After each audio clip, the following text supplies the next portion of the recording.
We have some people in the dining room coming, especially my wife. She's here. She's coming. Okay.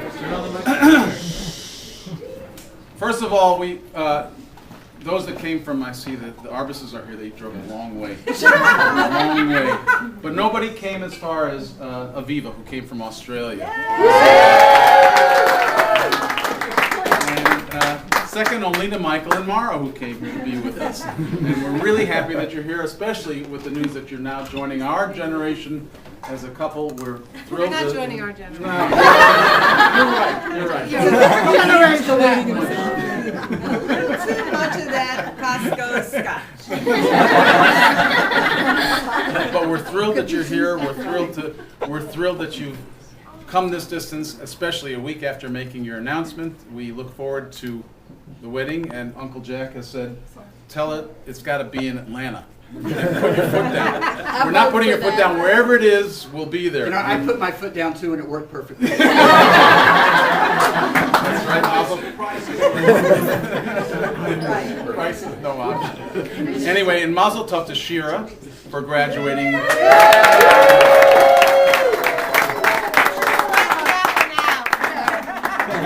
best school in town. Right off of Berman Way. The only high school in town. The only high school in town. And our in-laws, Leo and Elaine, here from Montreal. Right behind you. Right behind, there we go. And from fresh in from Sarasota, Florida, the hottest couple in town. With a special gift for the bride and groom, David and Alice Berman.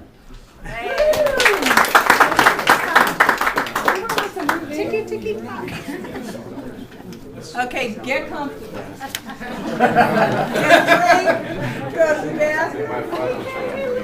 We heard the news and we knew that everybody was going to make a toast. So my wife and I sat down the other night and we wrote this out for you, which we'd like to read for Mara and Michael. There are a few forks in the road of life more important than the one you two have chosen to take. As you proceed down this new path, you do not close the doors to your past. You simply add new possibilities to your present and to your future. Relish and enjoy each moment of this new adventure, but know that so much of who you are today is the result of the love, affection, and sharing with the significant people of your past. They tell me that there is some wisdom that comes with the experience of old age. That is partially true. So what is it that we've learned? Number one is that life is precious and can be so beautiful. The things that make it beautiful and worthwhile are not always what you would expect. Alice and I constantly recall the story of the time when Zadie Moshe, that's Alice's father, was sick and near death. He did recover to live another 10 years, but when asked about his desire to live, he answered that he wanted to live just so that he could peel an orange and enjoy the sweetness and smells of the experience. You can't and you shouldn't live your life as if each day were to be your last. There are long-term goals to which attention must be paid.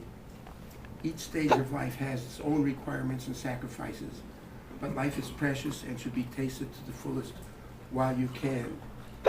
Ignore the trivial, pursue the meaningful, make your choices based upon the values that your parents labored so hard to instill in you. Our dear friend Marty Lipton, I think you may have met him, at age 87 has just begun chemo for a cancerous condition. Just this week we enjoyed a sunset and some good conversation together on the beach. And he mentioned that he was reading a really good book of fiction for the first time in his life. With the mentality of an engineer, he has read much nonfiction, but never fiction. I was stunned. This new experience brought him unbelievable delight. He expressed some sorrow that he waited so long to have discovered this joy. After his diagnosis, he became determined to enjoy each day of his life to the fullest. There is still so much good music to hear and fruits to taste. We must learn this lesson earlier in life. Alice was sitting there, I was typing this up, and she said, tell Mara and Michael that you're at the beginning of the longest and best friendship of their lives. What I've learned is that you should always listen to your bubby. When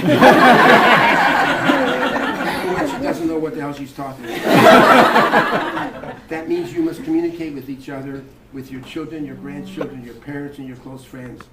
Don't be afraid of saying too much. The greater danger is to say too little. Living at great distances can make this a difficult challenge, but it's not insurmountable, and that challenge must be accepted. The world is much smaller and better connected than it was years ago. California was further away than Tel Aviv is today. The closeness of our family, the knowledge that we are there for each other, the love that overcomes the differences, the simple joys of being together are the real accomplishments of our lives today than was in my youth. We are going to have to work at this task. We all grow and take different paths in our lives. We will always have the glue of our past to share together and to build upon for the future. We who know and love Mara are so happy that she and Michael have chosen to share a life together. Most of us have already met Michael, and I can now reveal to you that after a secret poll, we determined that no one in the world we would rather have lived with Mara than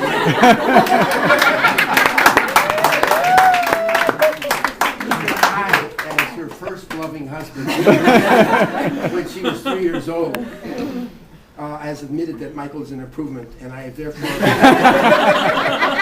granted Mara her official get with good wishes for her future. Mara, she married her Zadie once. That we will share with you from Simcha to Simcha as we proceed through old age. But for the moment, a loving Mazel Tov to all of us, and a reminder that a good Yiddish song never hurt.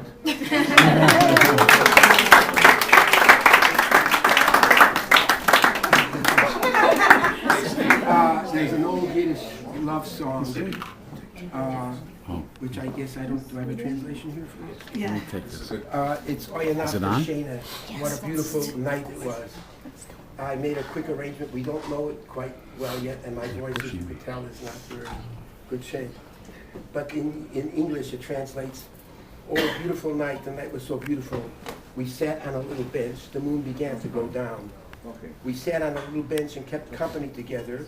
We discussed so much, but we arrived at no solution." A verse that we won't sing talks about him going off to the army, which is good. The last verse is, "I will ride on trains, I will swim over waters, I will leave my father and mother and come my sweet life to you." We don't know it well. We just started learning it last night. Yeah. They'll perfect it by the time it's Shira's turn. Yeah.